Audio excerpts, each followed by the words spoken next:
War. War never changes. Since the dawn of man, when tribes beat each other to death over necessities, the will to power has been the driving force of mankind.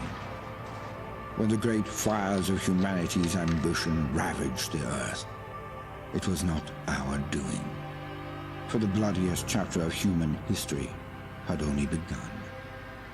Britain was not spared the hellfire, and London, a monument to mankind's ambition, was returned to the state of nature. Those who emerged from the ashes did so from a network of underground bunkers known as Pindar stations. And so it was that the embers of civilization would ignite once again. Over a century later, through the military might of the Tommies, an aristocratic parliament continues to give orders. But few are still listening. In the Tower Hamlets, the fifth column rises. Training drums beat and uniforms march, all in the name of their dear leader, Eve Varney. Across the Thames, in the pastures of Richmond, a great army gathers strength. Styled on the Camelot knights of days past, they're headed once more unto the breach. For there are whispers of angels beneath this hallowed land, a curtain of illusion and intrigue, a puppeteer behind the scene. Only one thing is certain. Those who take the road to Westminster will be forever changed. Because in mankind's pursuit of power, there is no price too high, no life too valuable, and no ideal too sacred. Because war never changes.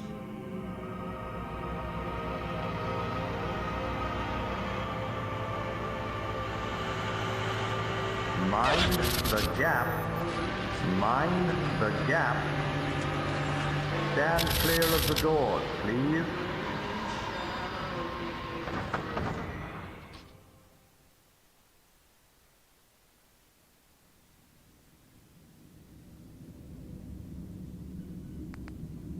Subject has been performing adequately. No spikes and visuals. Nothing unusual. Perfectly usual. Quiet.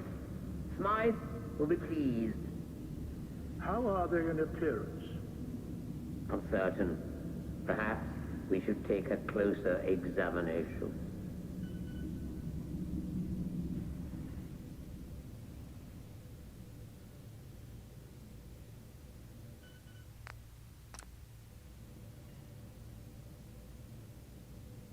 Excellent.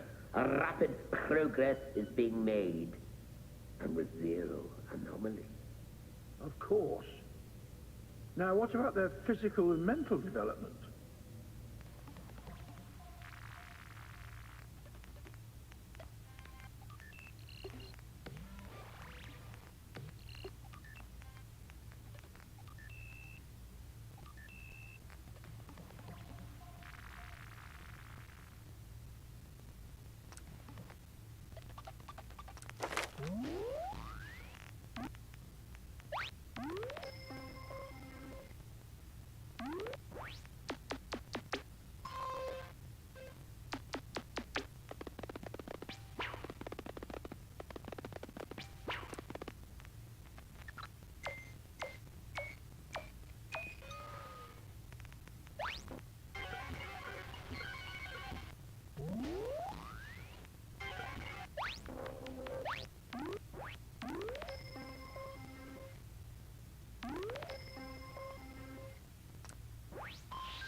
Gentlemen, I trust everything is going well. Tremendously so. In fact, it may be our best work yet. Good. The subject looks ready for conditioning. Within a week or so, we can wrap up Phase 1. Thank you, sir. I'll set Phase 1 on autopilot. See that it's done.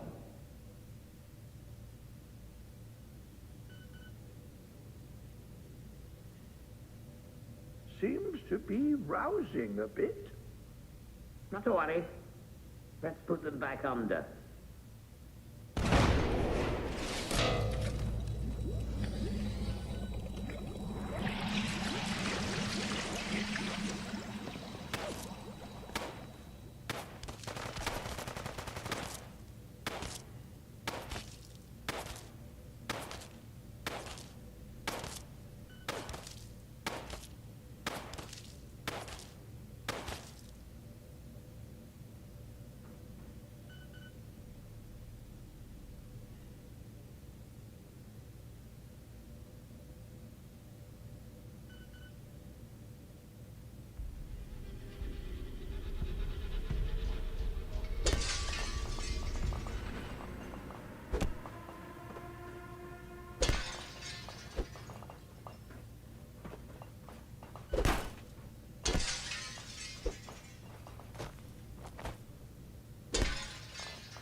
This is the British Broadcast Ministry. I'm Bradley Fortworth, your host and guide through the wonderful world of classical music. Welcome to the program. Let's begin.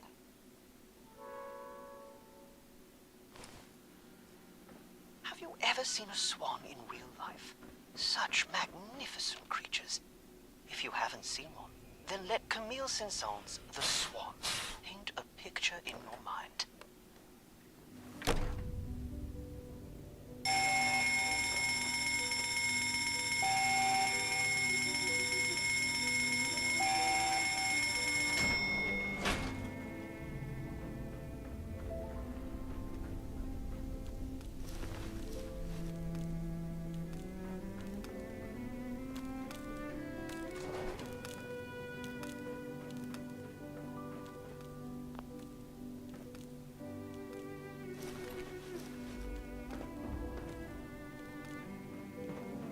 Got no power, the bloody thing won't budge. There's nothing funny. Winston, you have a go. You got it, boss. Uh-huh. Yes, no power. I can remove it from the main network. But... What the fuck's down the camera? We're outside, look. It may one of the boys. I don't give a fuck. Just get us out of here.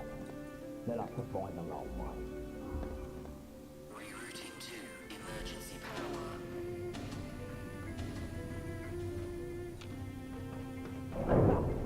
On would you look for it?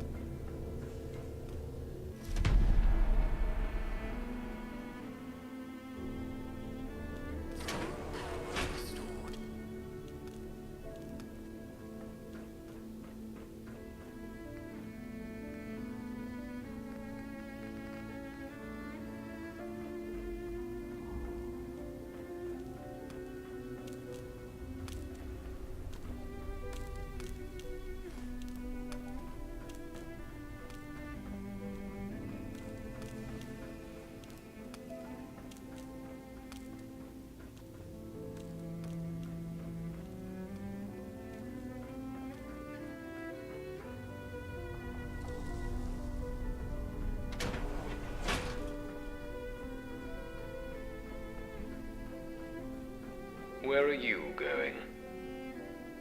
I doubt you'll make it far, someone such as yourself. You were more useful as a lab rat. But alas, it seems I'm not long for this world. It's a shame, really. There was so much I wanted to do. Off you go, then. Be seeing you. Emergency decontamination in effect.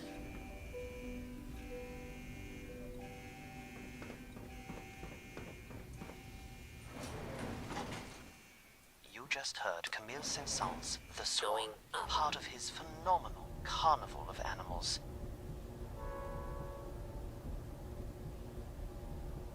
Elgar titled this piece in French to enhance international sales. I, for one, believe he should have been proud of his British heritage. Let us salute one of our own with this performance of Edward Elgar's Salut d'Amour.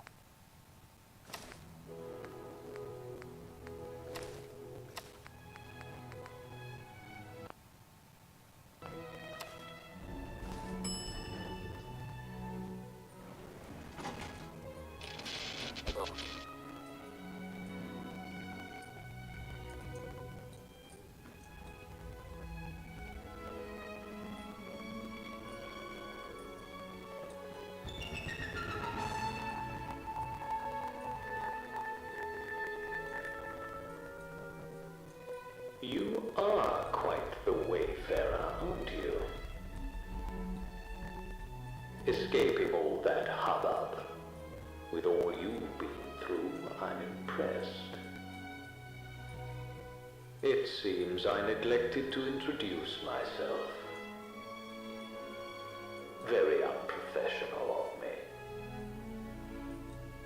I'm Mr. Smythe. And you?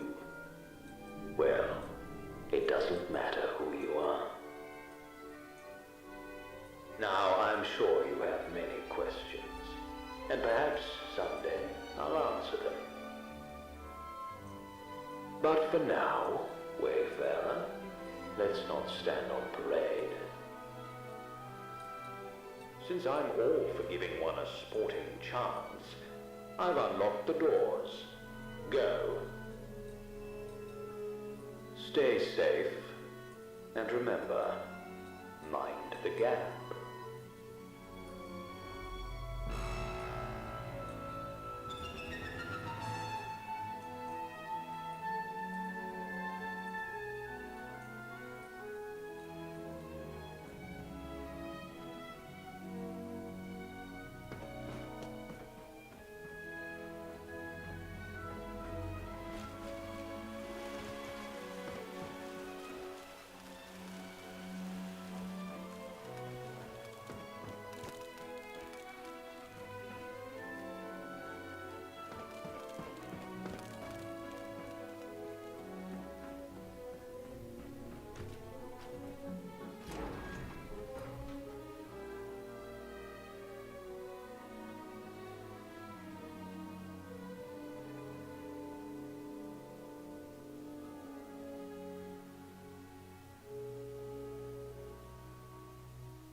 A British masterpiece. That was Edward Elgar's Saludamore.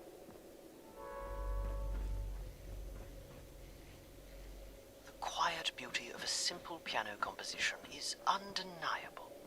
And now, Franz Liszt's consummation.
Franz Liszt, Constellations number 3.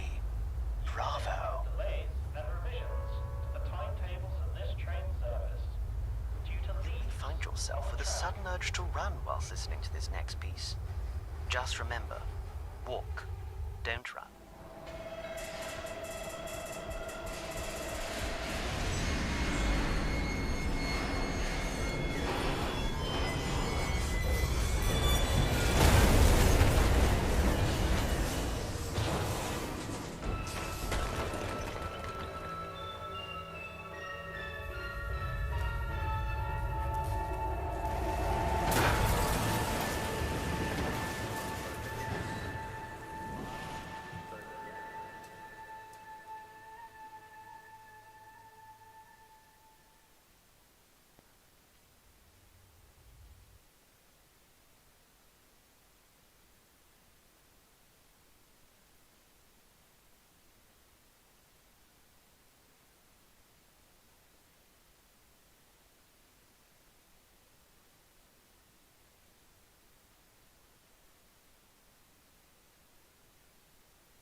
Bloody hell, what was that? Sounded painful if you ask me. Better not be those dogs up to something. I swear if it is. Not everything's the dogs, Johnny. You look like shit, mate. You alright? This one just came off the train, boss. Quiet, the both of you. Well, well, well. If it isn't the lab rat. You made it out. You're in a right state, ain't you? Never had a crash round here before. Course. Winston. Here, enjoy. Name's Gaunt. Sebastian Gaunt. And these dredges are Chill Winston and Johnny Shrapnel. But you can ignore Johnny. We're the vagabonds. We're the roughest, toughest, sharpest gang round these parts. Not like the dogs. Snuff it, Johnny. Don't scare away our new acquaintance. So, who are you exactly? Only the gentry use those trains. Looks like you're the wayfarer now, like the rest of us.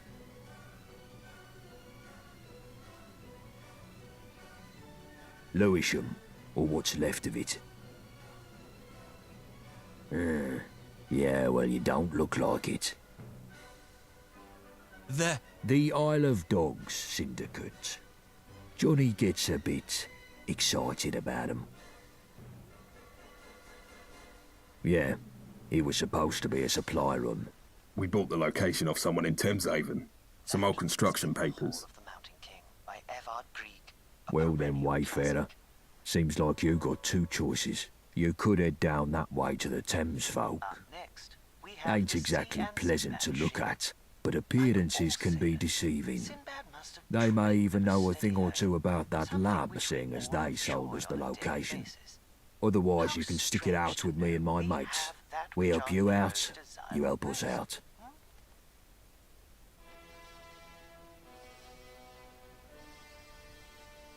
Ace, we could use an extra pair of hands. Here, take this for the road. Its best days are behind it.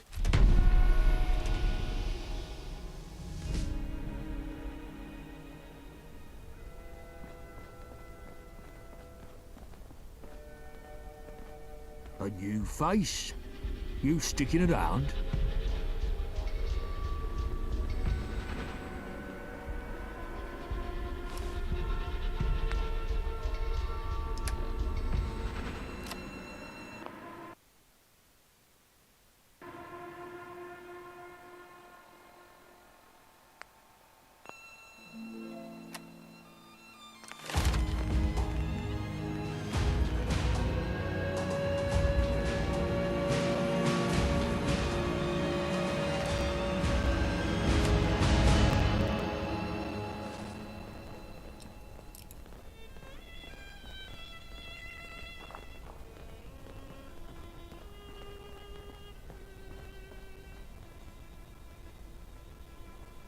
Right, as this seems to be a prime rabbit in the headlights situation, I'll give you a rundown of who's who in Old Blighty, shall I?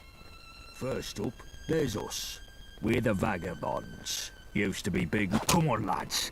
We've got some lessons to teach.